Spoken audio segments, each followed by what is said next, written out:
मेरी असफलताओं को अगर आप देखें तो मुझसे आप ये नहीं पूछ सकते कि सर सफल कैसे होते, क्योंकि मेरी कहानी असफलताओं की है। लेकिन आप मुझसे पूछिए कि 100% एफर्ट कैसे लगाते हैं। आप मुझसे पूछिए कि हार के बाद जीत की शुरुआत कैसे करते हैं। आप मुझसे पूछिए कि एक अच्छा इंसान कैसे बन सकते हैं। मुझे लगता है कि मैं केवल पढ़ाने के लिए बना हूं। I think I was born to teach. ये वो रोड है जहां मैं सुबह 6:30 बजे निकलता था। पहली क्लास होती थी मेरी केमिस्ट्री की, और मात्र 1 घंटे की क्लास के लिए मैं 6 किलोमीटर जाता और 6 किलोमीटर वापस आता था। जब वो पढ़ने आते थे बुरहानपुर तो साइकिल पर 3-3 चक्कर करते थे। तो हमारा जैसे बच्चे भाई, जैसे हमारे 3 लड़के थे, 2 लड़कियां थी, तो मेरा उमंग शुरू से ऐसा था कि भाई अपन भले अपन नहीं पढ़े, कम पढ़े, लेकिन अपने बच्चों को पढ़ा लिखा के आगे बढ़ा के कुछ बना पाऊँ, मेरे जैसे किसान नहीं बनाऊँ। हम 10वीं तक तो लोनी गांव में पढ़े, बुरहानपुर जिले का ने लोनी पढ़ता है। उसके बाद में सरकारी स्कूल में पढ़े, उसके बाद में यहाँ भी 11वीं 12वीं उसने सरस्वती शिशु मंदिर में किया।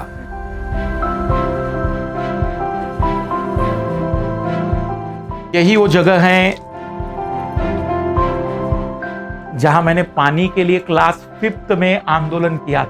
टीचर कितना इंपॉर्टेंट हो जाता है एक बच्चे के लिए। टीचर ने हमसे कहा कि अब मिड डे मील में आपको भोजन तो मिल रहा है, लेकिन यहाँ पानी की व्यवस्था नहीं है। अगर पानी की व्यवस्था हो जाए तो हम विद्यार्थी उसी व्यवस्था के लिए एक आंदोलन को प्रेरित कर चुके थे। और आज अपने स्कूल में मुझे पूरी तरह से पानी की भी व्यवस्था दिख रही है। मुझे लगता है कि अब बहुत बदल गया है।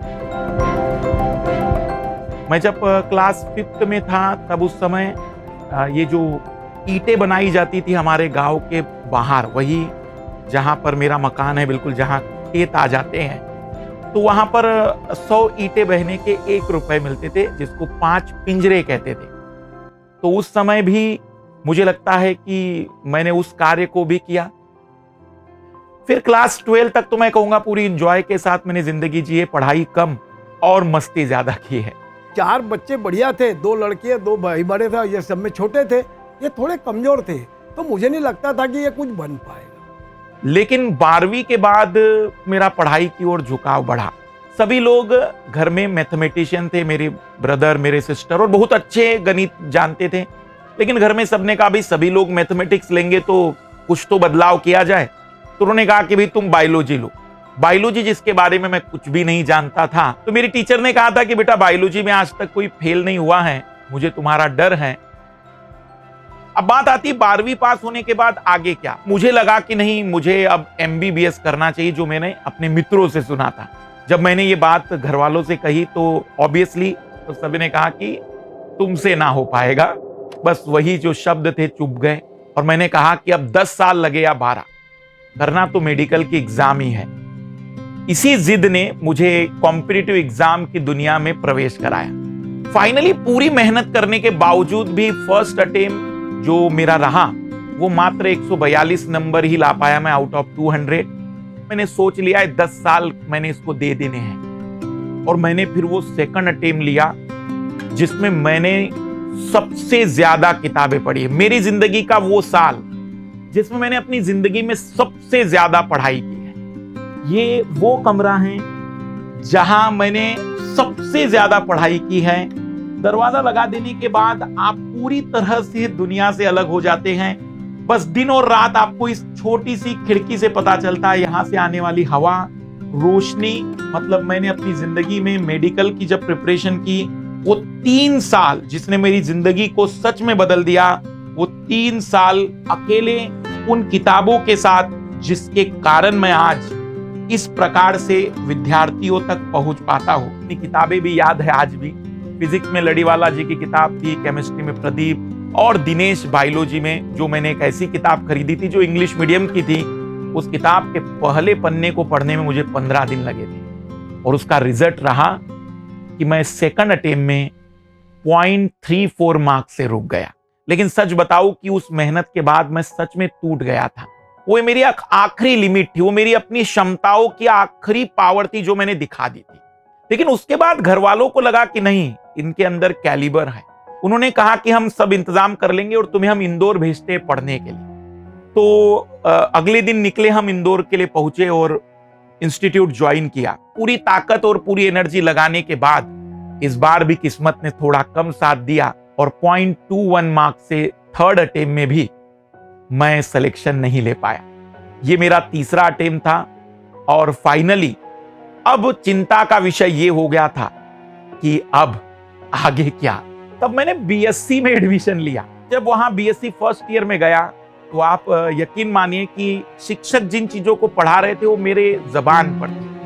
अब क्या होता है कि एक अल्लड़ एज होती है, थोड़ा सा नॉलेज ज्यादा हो जाए तो आदमी ईगो में आ जाता है। तो मैं टीचरों को बार बार टोकता था। फाइनली मेरी शिकायत प्रिंसिपल तक पहुंची और प्रिंसिपल ने कहा कि भाई आपने बहुत अच्छी पढ़ाई कर ली है और मुझे लगता है कि आप कुछ बढ़िया और कुछ बड़ा करने के लिए बने हो, इसलिए अब आप यहाँ पर परीक्षा देने आओ, बाकी हम सब देख लेंगे। और मुझे वो मोटिवेशन मिल गया, वो रास्ता मिल गया जिससे मैं अब कुछ नया करने की कोशिश कर सकता था। और फिर इंदौर आया और पढ़ाना शुरू कर दिया। तो मैं जहां पर भी इंदौर में क्लासेस होती थी सब जगह पर रिज्यूम देता था, टीचर से मिलता था कि मुझे पढ़ाना है। एक इंस्टीट्यूट में मैं पहुंचा शाम के समय, पर जब उन्होंने मेरी 19-20 साल की उम्र देखी और कहा कि नहीं ये तुम नहीं कर पाओगे, तो मैंने कहा सर आप मौका दीजिए, मैं आपके सारे टीचर जितने होंगे उनसे बेस्ट करके दिखाऊं। उन्होंने कहा देखो बेटा ये बोला जा सकता है लेकिन नहीं हो सकता है। मैंने कहा सर एक मौका तो दीजिए। तब वो मेरी जिद के कारण इमीडिएटली वहां पर एक किताब रखी हुई थी, डायरेक्ट ऐसे ओपन करके मुझे देते हैं और कहते हैं कि अगर इनमें से 25 सवाल में 20 सवाल सही हुए तो कल इंटरव्यू के लिए आ जाना। वो किताब उन्होंने जो खोली वो दिनेश की बायोलॉजी थी, जिसे 3 वर्षों से मैं बहुत अच्छे से पढ़ चुका था। 25 में से 21 सवाल सही हुए और जब उन्होंने इस बात को देखा उन्होंने कहा कि कल आओ। तो मैंने क्रोमोसोम पढ़ाया था पहली बार, जब डेमो था, टीचर बैठे हुए थे, बहुत अच्छा लगा उन्हें। उन्होंने कहा कि बिल्कुल आप बहुत बढ़िया से चीजें समझा पाते हैं।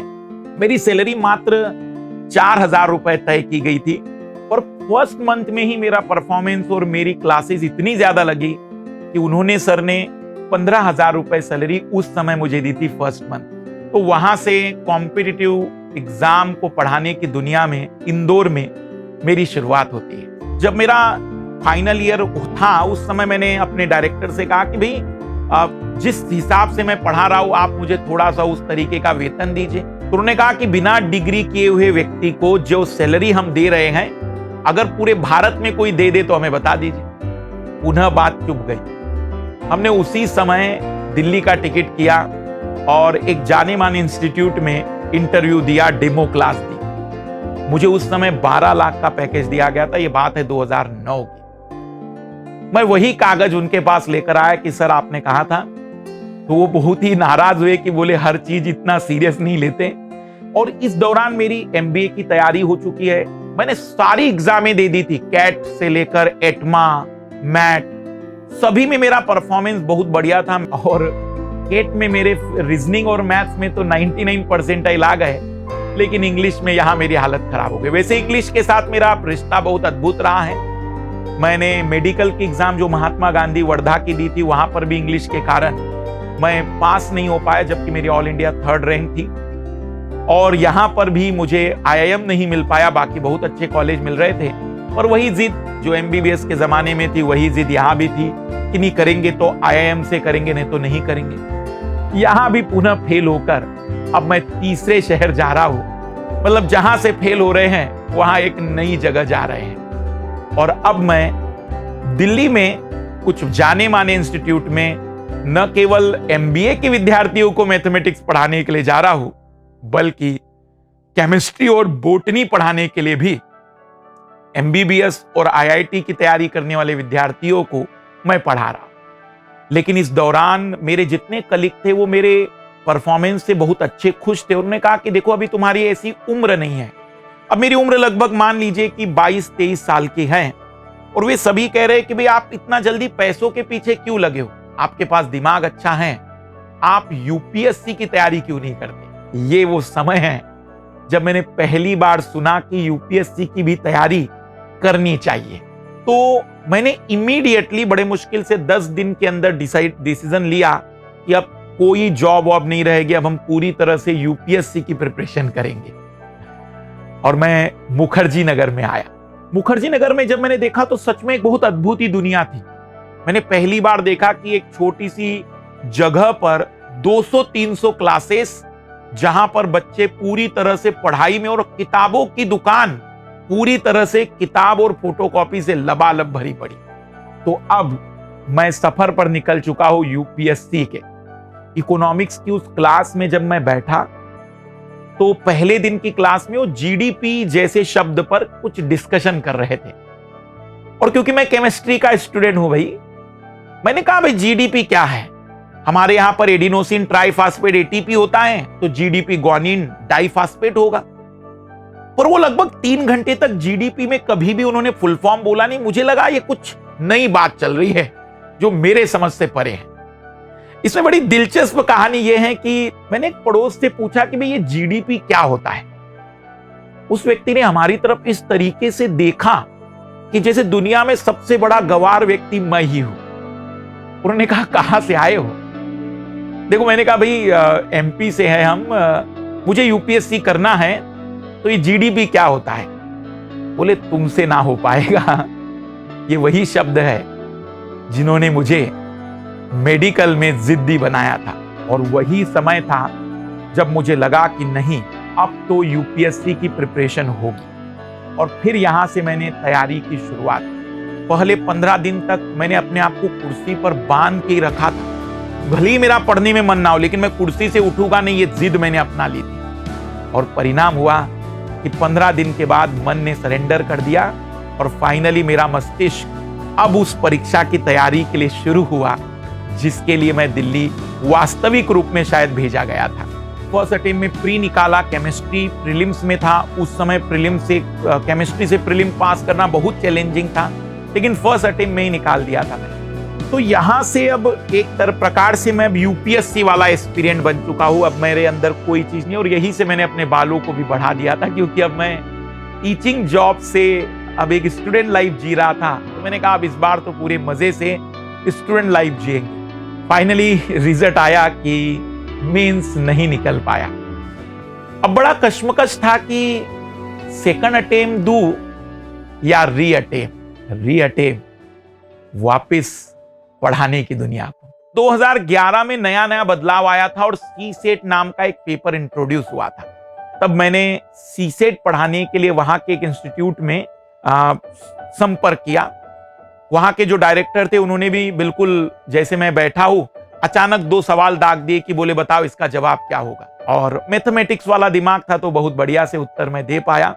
उन्होंने कहा कि आप आओ सीसेट पढ़ाने के लिए। वहां से मेरी सीसेट पढ़ाने की जर्नी 2011 से स्टार्ट होती है। पर यहाँ एक बड़ा इंटरेस्टिंग पॉइंट है, क्योंकि अब मेरे बाल बहुत बड़े हो गए थे। जब मैंने स्टूडेंट लाइफ शुरुआत की थी दिल्ली में, तब बाल उतने बड़े नहीं थे। वो विद्यार्थी जिसने मुझसे कहा था कि कहां से आए हो, 2011 में मेरे सीसेट का विद्यार्थी बन के आया।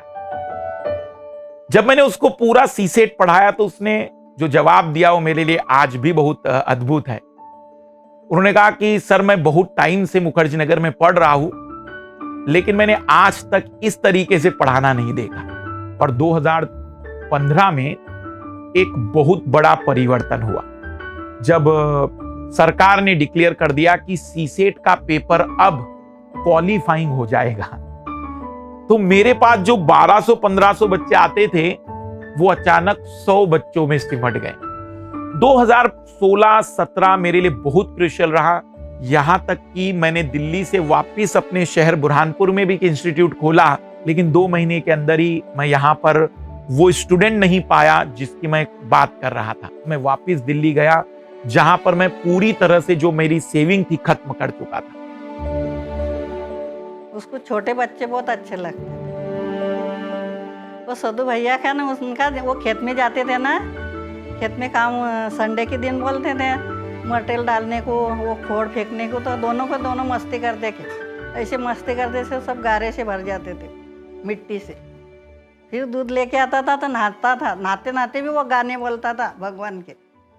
यशोदे तुझा ग काना यमुना डोई बुडाला ग यशोदे तुझा ग काना यमुना डोई बुडाला ग डोई बुडाला ग डोई बुडाला ग चेंडू बुडाला ग इटी बुडाला ग चेंडू बुडाला ग इटी बुडाली ग 2017 के वर्ष में फिर मैंने एसएससी और बैंकिंग वालों को रीजनिंग पढ़ाया और वहां पर एक तरफा रीजनिंग में मुझे अपनी पहचान मिली। चीजें अब बदलने लग गई थी। अब मुझे जनरल साइंस के लिए, साइंस टेक्नोलॉजी के लिए, इकोलॉजी इन्वायरमेंट के लिए अलग अलग इंस्टीट्यूट से बुलाने लग गए थे। इसी दौरान फरवरी 2019 में पहली बार मुझे रोमन सर का कॉल आया। तो उन्होंने कहा कि क्या आप हमारे इंस्टीट्यूट पर मतलब अनअकैडमी प्लेटफॉर्म में पढ़ाएंगे। मैंने कहा क्यों नहीं, हमें आपके साथ पढ़ाने में खुशी होगी। मुझे जो सबसे अच्छी बात लगी, जब रोमन सर ने से पूछा मैंने कि मुझे यहाँ क्या पढ़ाना है, तो उन्होंने कहा तुम्हारा जो मन हो वो पढ़ा सकते हो। लगभग हर उस सेगमेंट को मैंने कवर किया जो यूपीएससी में बच्चे पढ़ना चाहते हैं।